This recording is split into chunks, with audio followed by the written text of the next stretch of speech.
Hello everybody, welcome to the second online lesson that we're doing for A-level history.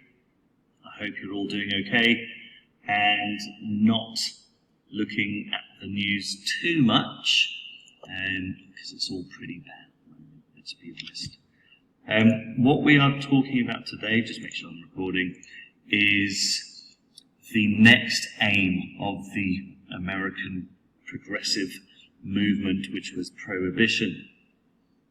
And Prohibition basically was the banning of alcohol throughout the 20s up until 1933. So what we're going to focus on really today are the aims of the progressives and why they wanted to ban alcohol. And here we have a picture of local law enforcement watching people empty out the barrels from all the saloons across America.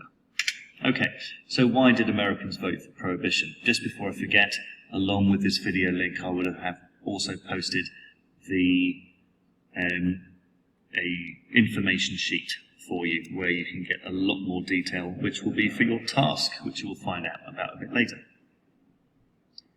Essentially, the reason why the Americans wanted to vote for Prohibition, the banning of alcohol, is for a number of reasons we'll look at. Religious reasons, anti-Catholic, immigration reasons. For those of you who don't know too much about Catholicism, they were associated with drinkers, especially because many were Irish. To be honest, it's just scapegoats, if you like, to an addiction that many Americans had, no matter race, colour, creed.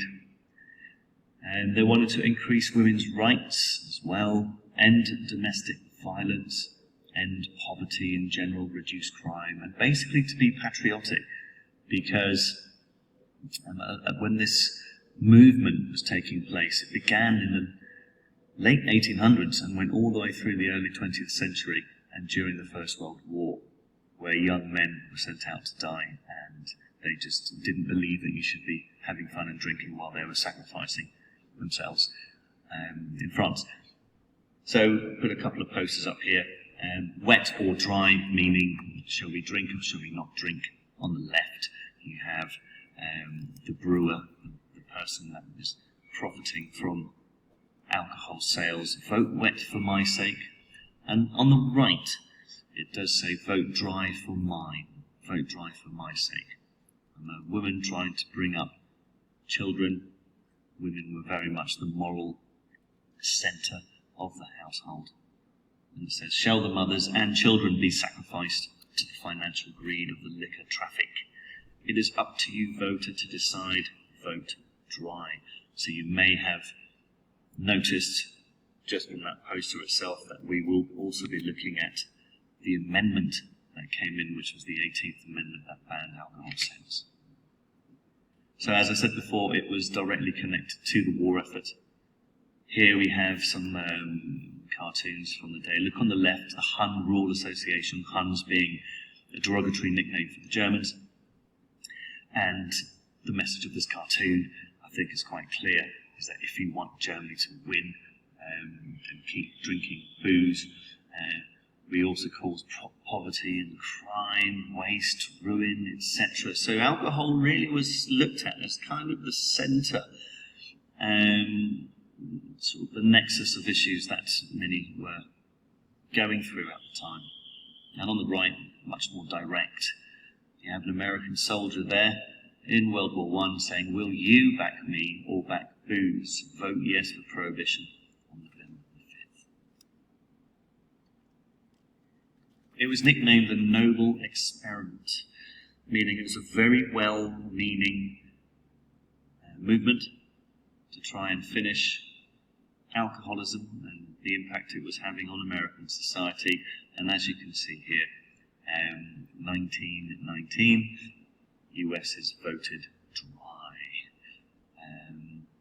36th state ratifies the Dry Amendment on January the 16th, 1919. The 18th Amendment went into effect.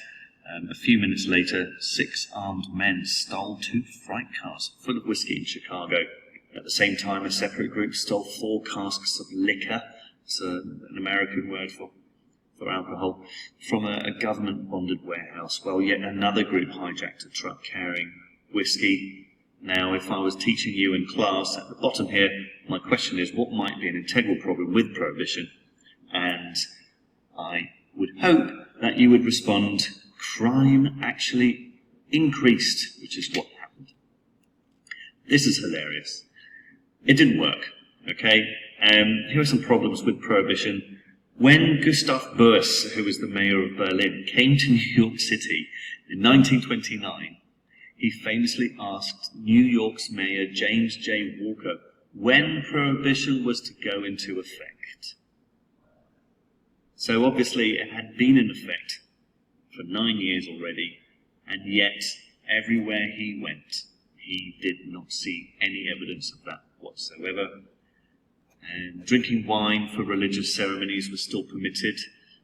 Church attendance during Prohibition increased, okay, as well as the number of self-professed rabbis who sought alcohol for their congregations. Pharmacies were also permitted to dispense alcohol for medical purposes. The number of pharmacies in New York tripled during Prohibition. So people always found a way of obtaining alcohol to drink. So why does it fail? Well, here is a quote from a New York congressman published in Legada in 1926. Sorry, that was his name, sorry. It is my calculation that at least $1 million a day is paid in graft, okay, and corruption to the federal, state and local officers. Such a condition is not only intolerable, but it is demoralizing and dangerous to organized government. What he's saying then is essentially, in order to keep alcohol sales going, people were just bribing the local politicians who were meant to keep a tab on alcohol sales as they went along. The Prohibition Enforcement Unit has entirely broken down. It is discredited. That means it's lost its respect. It has become a joke.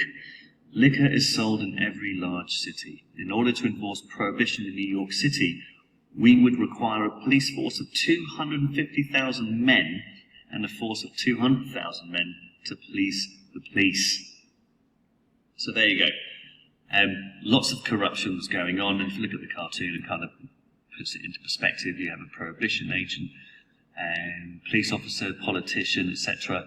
And these are the people that are meant to be cracking down on this, and they won't, because they would just accept money to keep quiet, or to make sure that they keep quiet about you. So let's imagine that you're running a saloon or a bar. Policeman comes on, he says, listen, I'll let you stay open so long as you give me 10% every week, then I'll keep quiet. And that's pretty much how it works.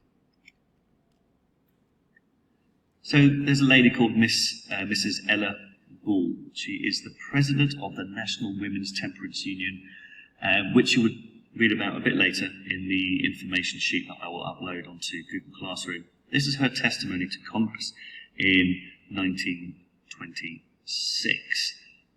Let's have a look here. So, political patronage, leakage through the permit system, and the spread of propaganda that it's not obligatory to obey a law unless you believe in it, that the responsibility for the enforcement of law rested with the officers alone when it should be shared by the individual citizen, with the result that the United States has not derived from Prohibition what it would have derived had all the people observed the law and had there been hearty cooperation of the press and people. Prohibition has resulted in better national health. Children are born under better conditions. Homes are better, and the mother is delivered from the fear of a drunken husband. There is better food. Savings, bank deposits have increased, and many a man has a bank account today who had none in the days of the saloon. The increase in home owning is another evidence, there's more evidence that money wasted in drink is now used for the benefit of the family. Improved conditions are now noticeable in our former slum districts. So Mrs. Bull is defending prohibition. She's saying it's working, but it needs all of us to work together.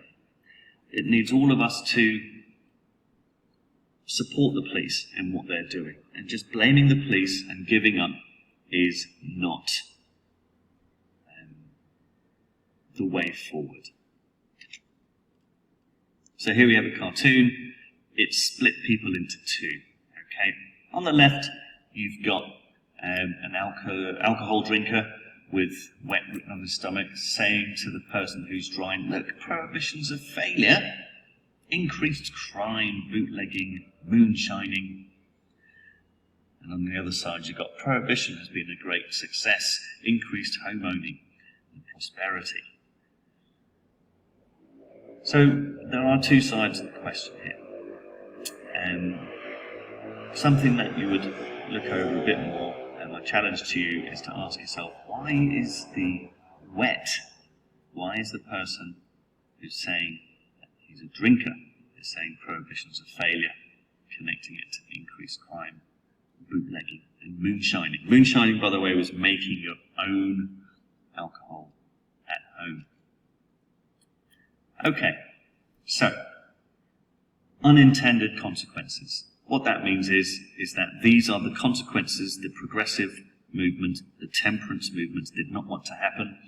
Organised crime grew, in came the mafia.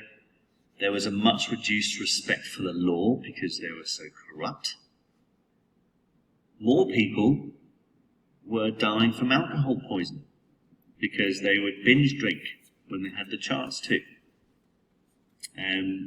Also, the moonshine and other drinks were unregulated. So they would drink something that would be incredibly strong without realising it. The government was corrupt. Loss of tax revenue as well. Don't forget that when you buy alcohol, when you're older, obviously, and when you buy any product, you pay tax on it. So the government actually used to get millions of dollars in tax from the sale of alcohol, something that they're not getting much of anymore. A general increase in crime, and ultimately a loss of jobs as well, not to mention people who used to work in the saloons. And there's a little piece of infographic there that you can look at a bit later. So, this is your homework for Monday, okay? It is 1930, 3 years left until Prohibition ends. The following students will write a letter to Congress congratulating them for doing a splendid job by introducing Prohibition. Use these success examples that I'm going to give you on Google Classroom, but also write down what it was like before, the problems, the aims, the reasons why the progressive movement wanted to end Prohibition. So Arno, Sandy, Sam and Tintin, you will be writing that letter. The following other students will write a letter to Congress criticising them for doing a splendid job by introducing Prohibition. Use the failure examples, but also please do try to connect these unintentional failures to the reasons why people wanted Prohibition in the first place. And that will be Valentine, Ivan, Clara, Jake and Lana. 400 words, please, and do contact me. Let me know if you're having any issues by email. Thank you and good luck. President today signed the relief